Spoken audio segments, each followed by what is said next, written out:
This is the 2023 Cadillac XT5 Sport with all-wheel drive. And yes, it's got a trail mode. So we're going to test it out here at our Peninsula Off-Road Course. That's coming up right now on Driving Sports TV.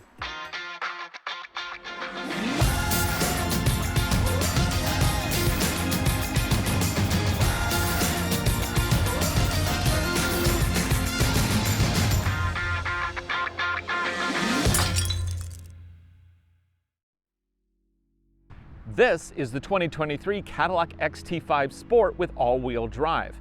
And before you say Cadillacs don't do off-road, well, I gotta point out, this one has a trail mode. But before we put this vehicle to the test, let's see what Cadillac sent us. The XT5 is considered to be a compact luxury crossover. Under the hood is either a turbo 4 or a naturally aspirated V6. This has the latter, with a peak output of up to 310 horsepower and 271 pound-feet of torque. This is connected to a 9-speed automatic transmission, and it powers all 4 wheels through a GKN system that features a twin-clutch rear-drive unit. EPA rates economy at 18 miles to the gallon in the city and 25 on the highway. Our test vehicle is upgraded with 20-inch 12-spoke alloy wheels, and they look amazing. These are wrapped in Primacy Touring AS tires in a 235/55 R20 fitment. Yes, they are 20-inch wheels, but I think we have enough sidewall where we're not going to have to worry about scratching today. At least I hope. Ground clearance is 7.8 inches, which is actually pretty good considering this is essentially a street-oriented package.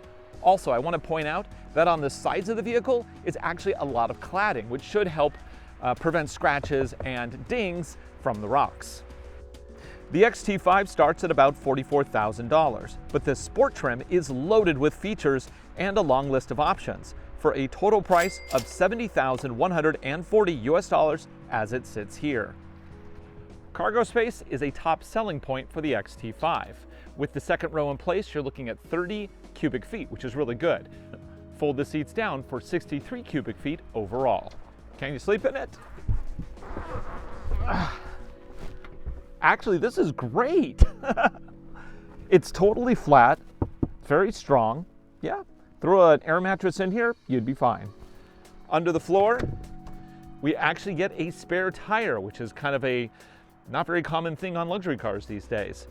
Granted, it is a temporary spare, but it will do.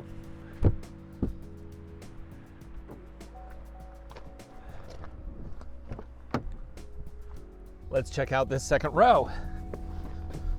The semi-aniline leather feels really nice. That's super soft.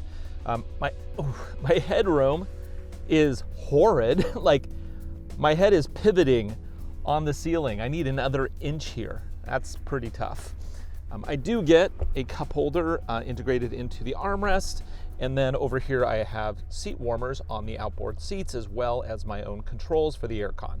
Oh, I also get vents, which is a nice touch. Well, I like that wood. That looks really cool. Hopefully headroom is a little bit better in the front row.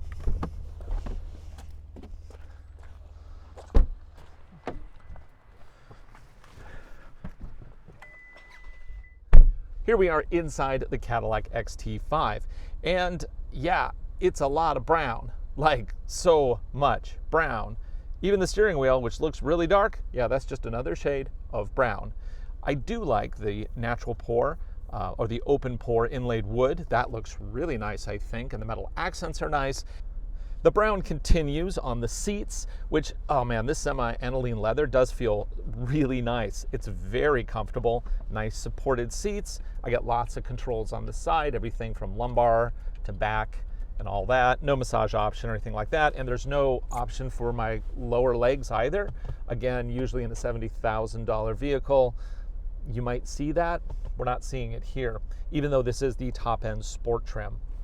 And then we can set a couple different memory settings with the saved slots over here.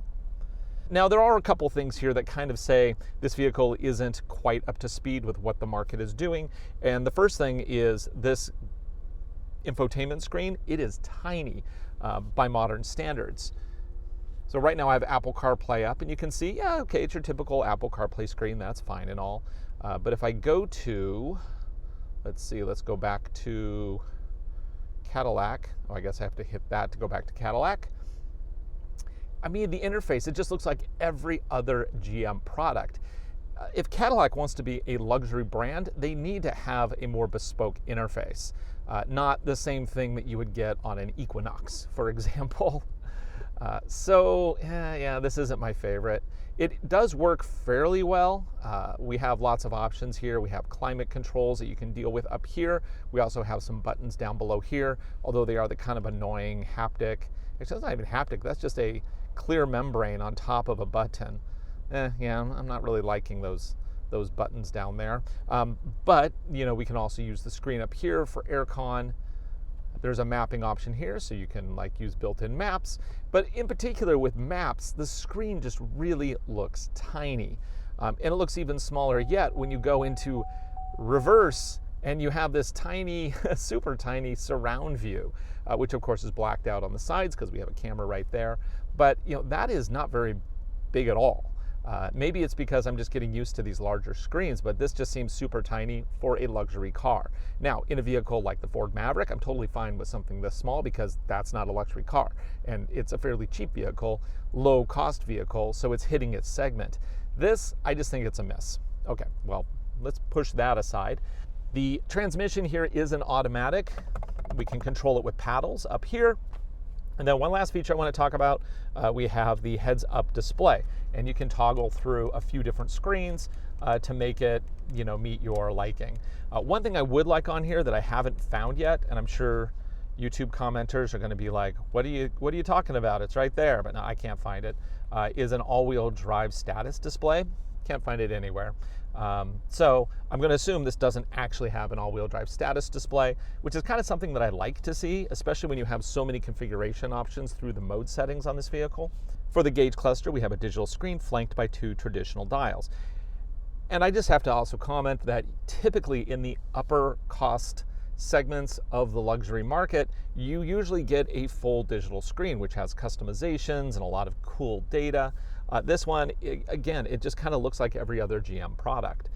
Now, it's not to say it's not useful. It has lots of good information in here. I mean, you can look at fuel range, oil life, tire pressures, yada, yada, yada. You can look at your navigation system. There is a night vision system, but since it's not dark right now, I can't show it to you. I do like the night vision system. I think it's pretty cool. And that does, of course, add to the price. I mean, this thing is over $70,000. Features like that are kind of why. But we can set up all sorts of things here. I can see my music and whatnot. Also, when I change drive modes, that is displayed up in the main gauge cluster as well. And this does have several drive modes. And the reason for drive modes are usually if you have something that can actually be modified, then drive modes become pretty cool. On some of these vehicles where you hit a drive mode, all it does is really, like, you know, make the throttle a little quicker and change the steering a little. That's not very exciting. But this vehicle has a couple really cool things going for it. Number one, it has adaptive suspension, so that is modified by the drive mode. And it also has the GKN all-wheel drive system, which is again modified by the drive mode. And it goes so far as to being front-wheel drive only in touring, all-wheel drive, re-engaging that central drive shaft in all-wheel drive mode. Sport, it'll push more torque to the back. And then off-road, it'll actually like lock the twin-stir rear diff because this actually has twin clutches in the back. Now, if that sounds familiar, yes, the Range Rover Evoque has basically the same hardware.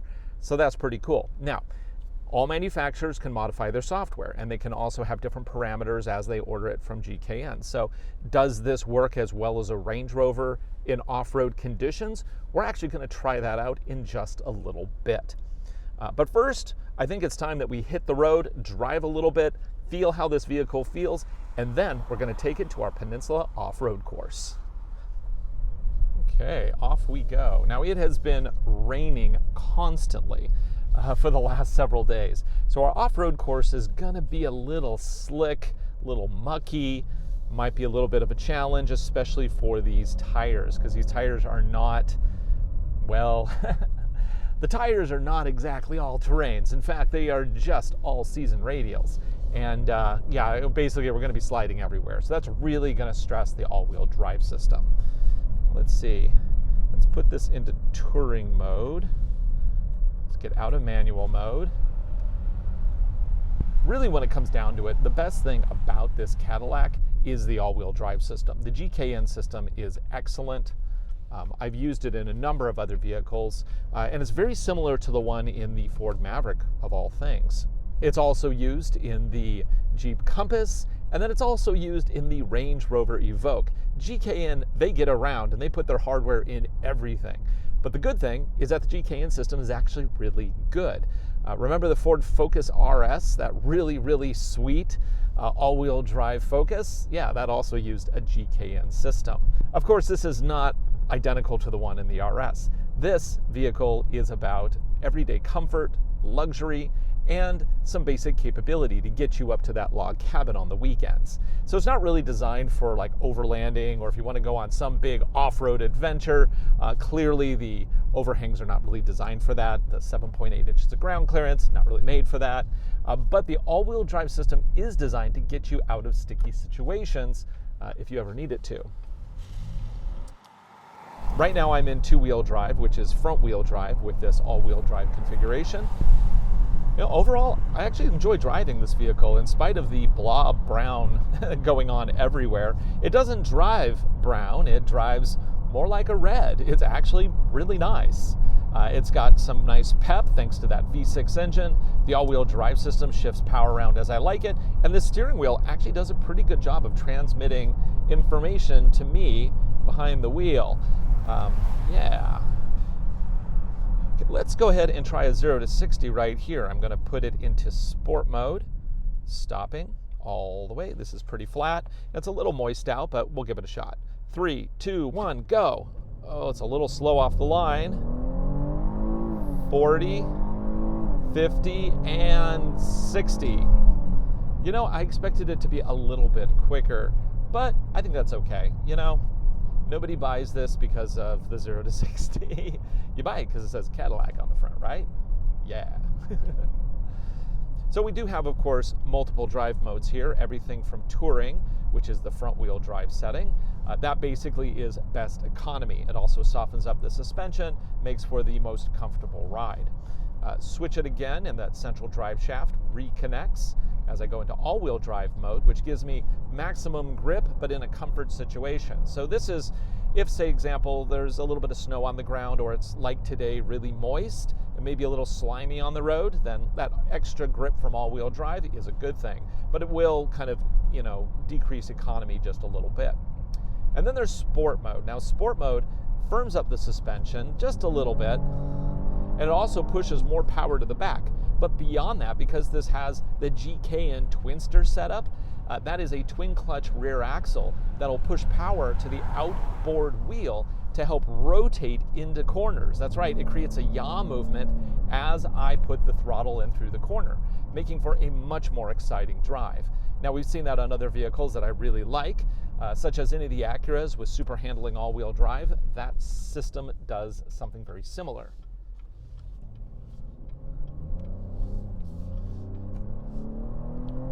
Woo. Yeah, that V6 sounds nice, drives nice. So that is sport setting, but now there's one more setting we're gonna test here, and that is off-road. And for that, we're gonna need an off-road course. Thankfully, here at Driving Sports TV, we have a couple of them. Right now, our Eastern Washington course is completely under about 5 feet of snow, so we can't even get onto the course. But we have another one now over out here on the Washington Peninsula, and this is going to really stress the off-road capabilities of this vehicle. Now, before you start saying, I'm never going to go off-road, you know, sometimes in one's life you have to visit a cabin, which is kind of in the middle of nowhere, or you hit snow, and do you know what snow is? It's a loss of grip. And off-road, we basically get to emulate that loss of grip, but by lifting a wheel instead of putting ice under the tire. And that actually is a very good simulation of how this vehicle will work in very tricky situations, such as snow. But we don't have snow, so we're gonna do it off-road. Plus, the mud is fun. So at our Peninsula Off-Road Park, we have a number of obstacles. Apparently today we have some chickens in the way. Come on, guys, let's move. Let's move. Let's get that camera up. How can I get camera on here? There. Chickens, come on, chickens, move. Move. Running chickens. I love running chickens. So what we're going to do is we're going to test out this vehicle and how well it deals with tricky situations, and we're going to escalate as we go. This is our first of several tests. What this one does is it's pretty easy for most vehicles. It's going to shift power left to right as well as front to back as we traverse the ditches and bumps to kind of create off-traction situations. Now, in addition to removing traction because of articulation, we're also going to have super slippery mud to deal with because it's been raining constantly for the last few days. So this is going to be interesting to see how well this vehicle deals with this. We're also going to be listening for any grinding of that nose because I don't want to damage the vehicle, obviously. Now, normally we would go through a series of escalations, like basically I'd start in a default setting and then I would add like a locker or traction systems. But this vehicle basically has one off-road mode, and we're just going to go ahead and put that on.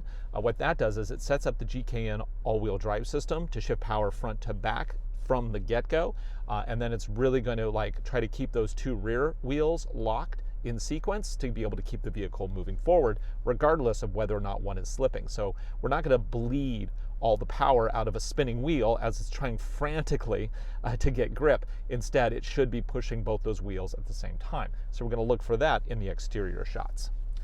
Let's go ahead and give this a try. And I got my camera on here, which is actually quite helpful. I can see that the cone is right there.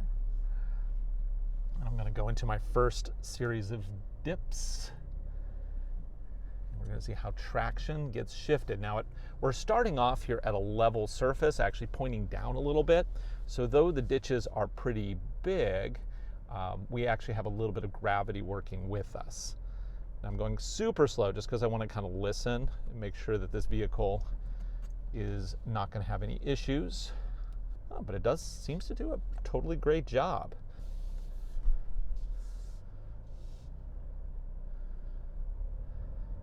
Oh, finally losing a little grip there, but it manages to shift that power around and keep us moving. Nicely done, Cadillac. I think we're ready to try the next thing. So now let's go ahead and move on to the logging trail. If you're familiar with the show, you know that we also have a really steep hill climb, but considering this has all-season radials and also the approach angle isn't great, and it's on 20-inch wheels, we would destroy the wheels, grind the nose, break a side panel. Basically, we're just going to skip that.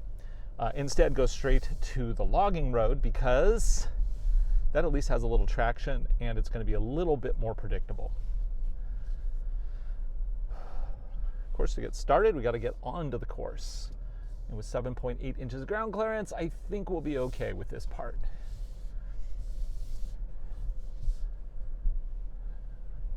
Now, it's also interesting that the adaptive suspension really softens up, which I really like, actually. It feels really good. Yeah, this is like, it's kind of like riding on a pillow. Just don't get that a lot with vehicles that are for luxury. You know, you put them into off-road mode and they're like, oh, okay, well, I'll make a steering wheel a little looser for you or something like that. But no, this one's really changed the vehicle dynamics. You're going to line up here. Okay, so this is the logging trail. What we've done is taken a number of 4x8 rocks, combined them with a few extra boulders, and then created a very undulating surface in terms of the terrain. And then at the very end, if we went straight, we would hit a big ditch, but this vehicle doesn't have the approach angle, nor the clearance, nor the articulation to get through that. So we're going to do the easier path to the left.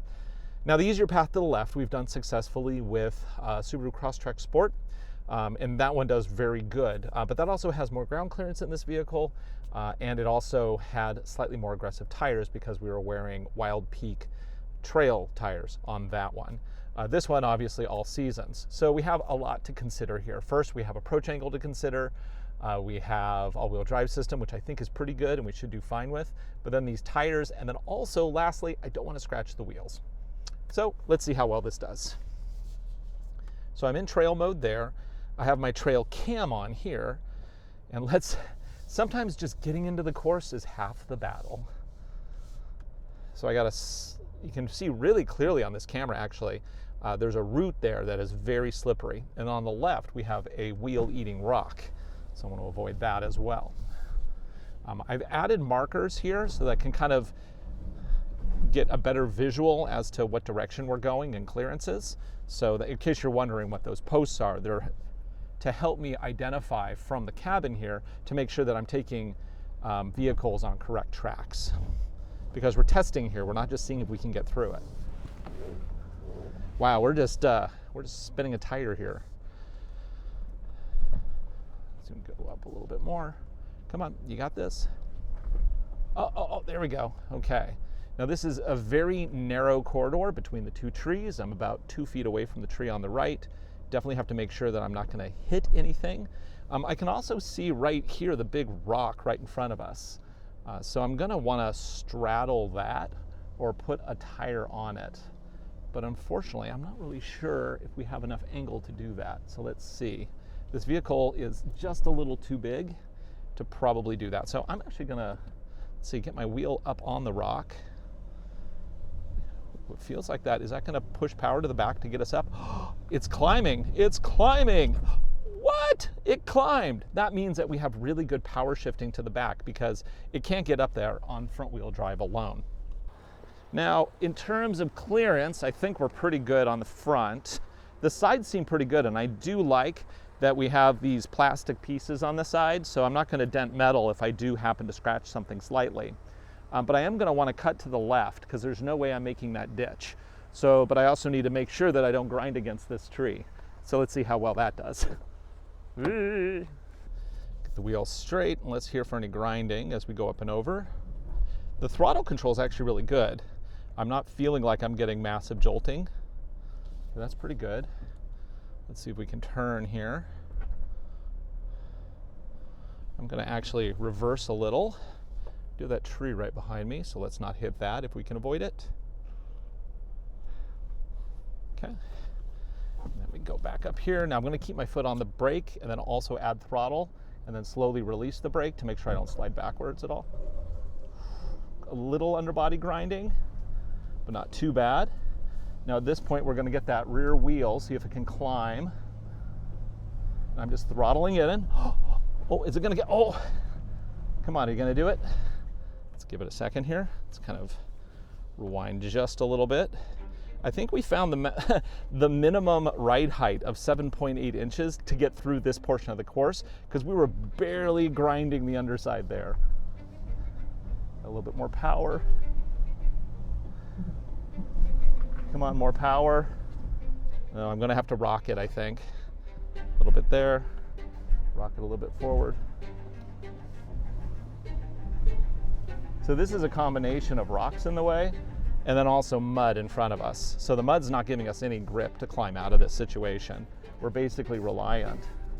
Hi, tree. I can see a tree right there.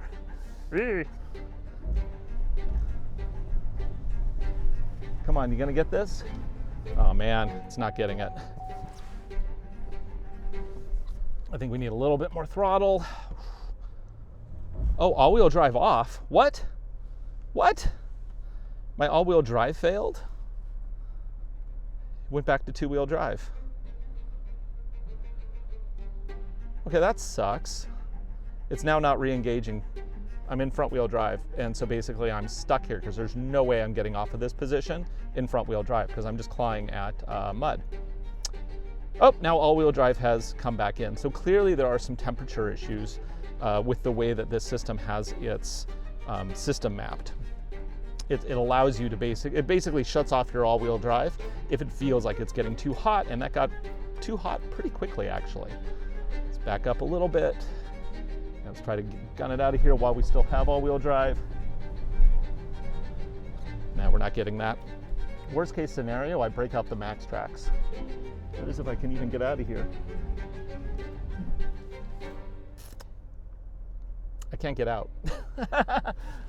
So I've dug into the, I'm digging in here. I'm just on the slick mud.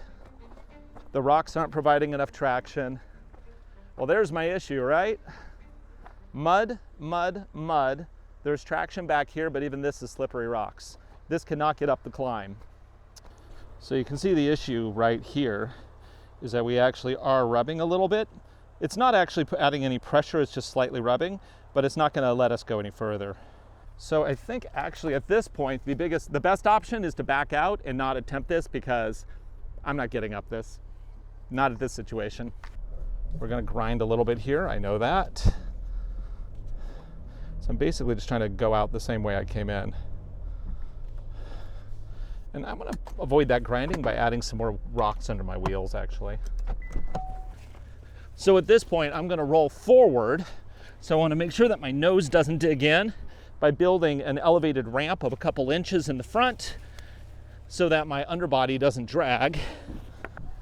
Okay, added some rocks to the front driver's side, which should help elevate the vehicle as we're going up over this large boulder in the middle. I'm gonna drive forward a little bit. Okay, there we go. No grinding yet, so that's good. Actually, I wonder if I can go a little bit more forward.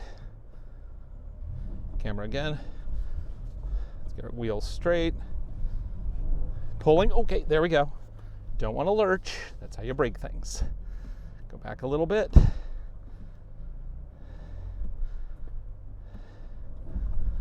Still not clearing that tree, so need to get a little bit more straightened. Clear that tree.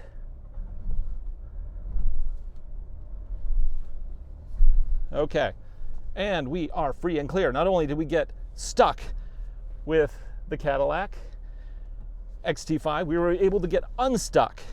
And I think that's half the battle, honestly. So what did we learn? Well, we learned that the Cadillac XT5's all-wheel drive system is really fun on paved surfaces. And when you do go into trail mode in off-road situations, it's pretty capable, but just don't expect too much. You can get through challenging situations, a couple of them, but you're not gonna go like on a full overland adventure with this thing, clearly.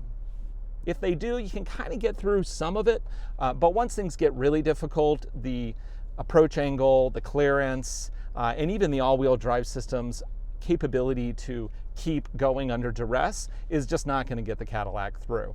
And I think that's actually kind of okay. This is really an all-wheel drive system designed for like fun performance, and I think it actually delivers in that regard, considering this is primarily a front-wheel drive vehicle.